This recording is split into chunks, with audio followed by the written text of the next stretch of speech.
Welcome to Al-Balad, the historic capital of Jeddah. I'm not sure actually what I'm here to see. It's a historic district, so I guess I just wander around and check out some of the shops. But I might be a bit early. If you get here at 12, the shops will be closed. But if you get here at 9, the shops are closed too. So hopefully they're open between 10 and 12. And I didn't come here at the wrong time. But let's just have a wander. And you see a lot of cats, and the government approves because they have dedicated cat feeders. So let's have a look.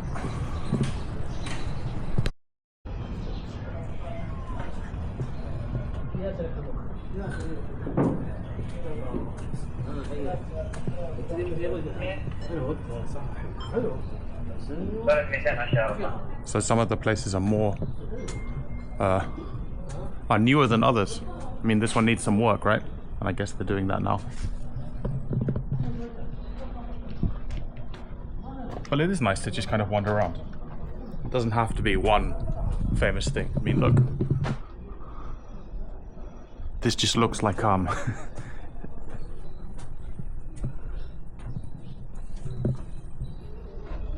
I won't disturb you anymore.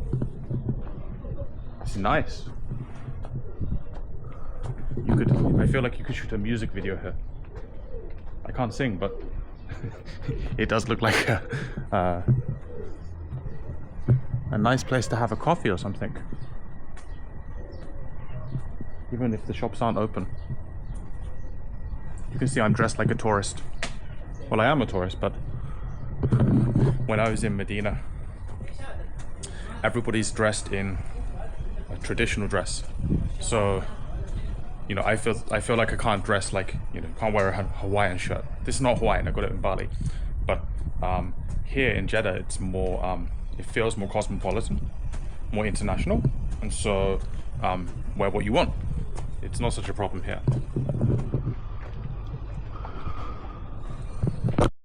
Okay, so maybe this is called Zawiya 97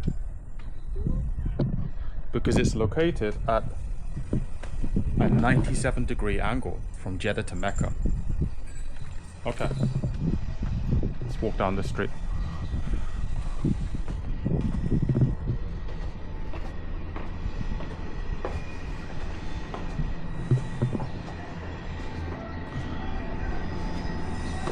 You can hear the construction work, which does take away from it a little bit, but you know, the work needs to be done, so what can you do?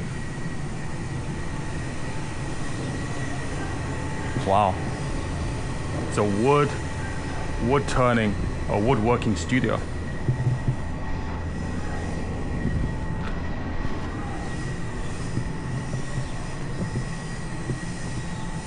I really like this kind of place. I thought it would be overly sterile, but it's not.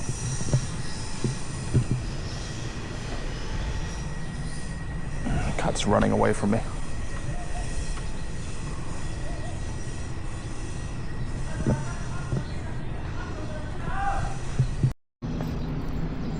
I know they have to renew the, you know, they can't leave it like this, but I kind of like the decay too. I had breakfast already, but I don't know, maybe tomorrow. Was this Saudi food? Historic Jeddah restaurant. It could be Saudi food. You would hope so.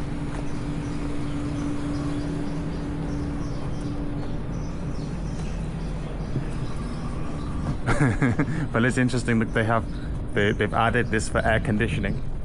I don't think anybody lives here now, but when they did live there, they had air conditioning. I think a mosque, maybe? Yeah.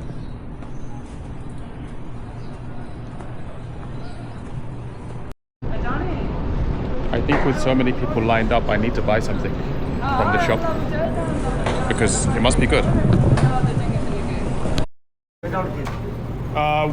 With ghee. With cheese. With cheese. Okay. How much is one? 3.50. 3.5.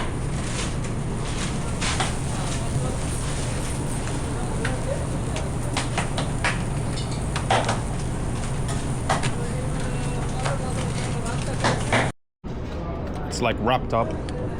And I think they put some, he asked me for cheese and if I wanted spicy. And I said yes to both. Let's have a look. Just like that. I don't know what the name of this is actually. It looks like paratha, like the Indian bread. Kind of like a pancake.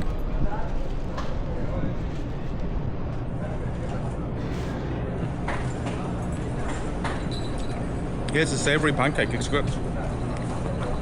Good snack for breakfast. There are a couple of markets and souks in this area, but I feel like I have to come back in the evening because that looks quite nice.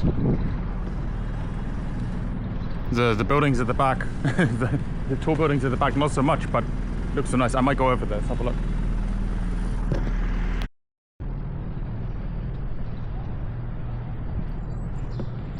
So it's nice to walk around in the morning because it's not very hot. But I think if you wanted to shop for some handicrafts, which I might want to do, you should probably come back in the evening. Maybe come twice, like I'm considering doing.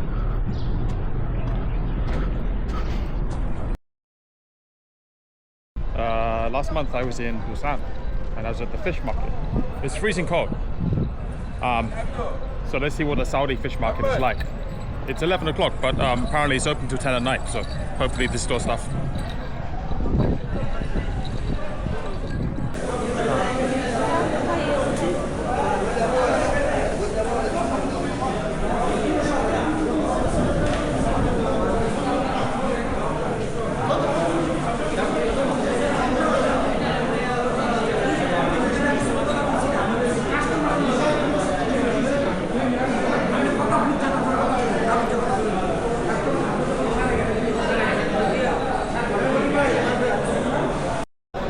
There's a few people in the market and they're walking around with like their faces, like their noses covered with tissue.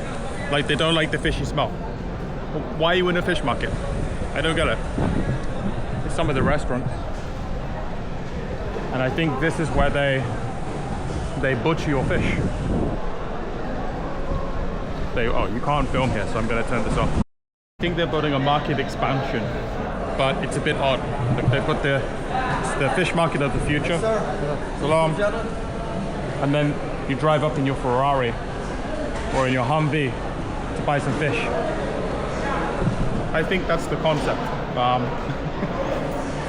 not sure how realistic that is. In Jeddah, you know, I don't dare drive in Jeddah because the way people drive here is quite crazy. Like they're really aggressive when they're driving, and people just cut each other off. They follow you. They'll be behind you, and leave like 30 centimeters gap between both cars. So I don't feel safe driving here. So I have to take Uber everywhere, which is fine. But the problem is that this is really a car city. If you want to walk, it's basically impossible to walk to a lot of places. So I'll give you an example. Like I chose my hotel based on its distance to the Corniche, which is like the waterfront. And you look on a map, you say, oh, that's not so far. It's a few kilometers, 2 or 3 kilometers. Maybe I could walk. And when I arrive, Google Maps tells me it will take me 3 hours to walk because there's no way to cross the road. And then, so you have to take a taxi, but the taxi can't cross the road either. It has to go to a point where it can do a U-turn. And that's 8 kilometers up the road. So transportation is a real headache in Jeddah.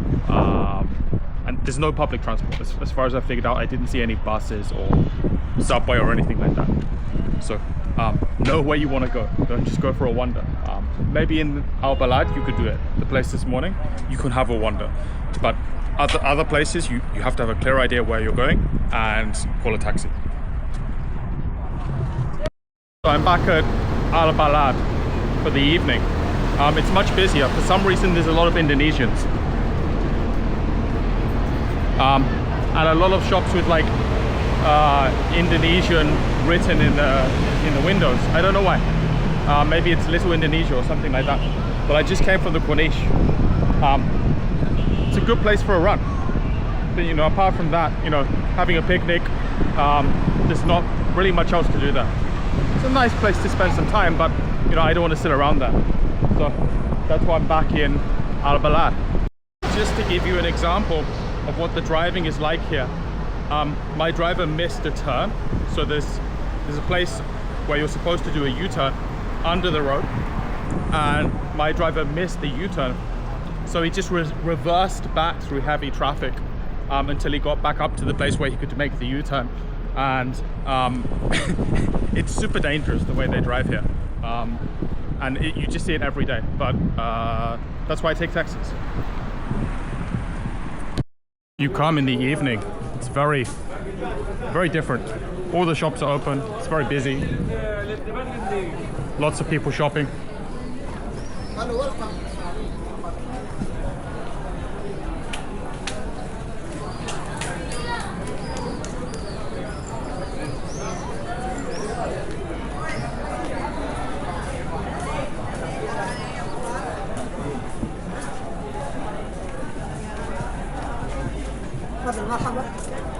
What is this?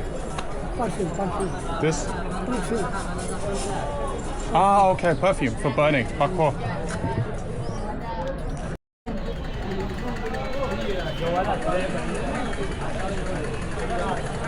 It's completely different. I think you should come at both times, like morning and in the evening, if you can.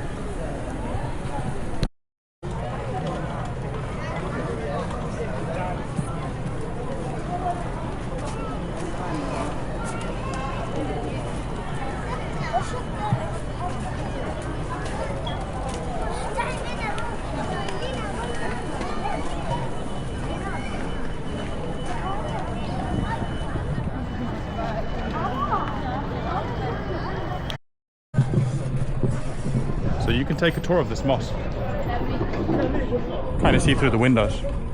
Looks kind of old. But I'm wearing shorts. So you can't go in if you're wearing shorts. Just like if you're a woman, you couldn't go in if you didn't have your head covered. So, not today.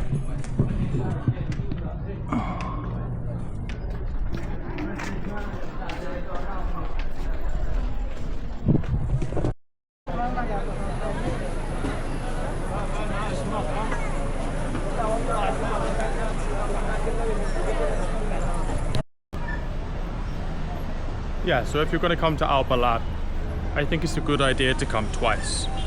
Once in the morning, it's a good time to take photos. It's quite empty, and you can really just feel like you're exploring by yourself. And then once again in the evening, because in the evening, you know, the place really comes to life. The streets are packed with people, the shops are open. Yeah, so if you have the chance, I think you should come twice. For Jeddah, the northern part of Jeddah, I didn't really find much. Granted, I wasn't here for long, but the Corniche, okay, the seaside, not much in the way of beaches, but there are some beaches. And then the shopping malls, which are, you know, less interesting to me because they're shopping malls. But you know, this place was worth visiting, and I feel like it's quite authentic. When I watched some videos online before I came, I kind of felt like it might be a bit too sanitized, but I don't really think it's like that. It's quite well done, in my opinion. So yeah, I think the next city in Saudi will be Riyadh. So see you in Riyadh.